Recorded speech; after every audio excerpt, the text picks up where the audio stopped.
Hey everyone, welcome to our video. Today, we have an essential guide for all shark vacuum owners out there. If you've ever wondered how to reset your shark vacuum and get it back to its optimal performance, you're in the right place. Stick around as we walk you through the simple steps to reset your shark vacuum and have it running like new. Let's get started. Please check the description link. I will provide details information. Are you experiencing any performance issues with your shark vacuum? Maybe it's not picking up dirt as effectively as before, or perhaps it's making strange noises. Don't worry, we've got you covered. Resetting your shark vacuum can often resolve these issues and give it a fresh start. Follow along as we show you how. Power off and unplug. To begin the reset process, make sure your shark vacuum is powered off and unplugged from the power source. Safety first. Remove and clean the brush roll.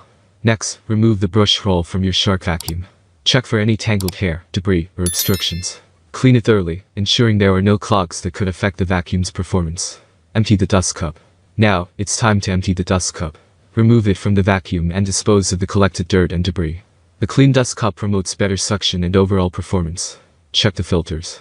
Shark vacuums come equipped with filters that need regular maintenance. Take a look at your filters and clean or replace them as necessary. Clogged filters can hinder suction and affect your vacuum's efficiency. Reset the vacuum. Here comes the crucial part: resetting your shark vacuum. Depending on the model, locate the reset button or follow the manufacturer's instructions to initiate the reset process. This step will clear any error codes and bring your vacuum back to its factory settings. That's all from my end. I make helpful videos daily, so do subscribe to my channel.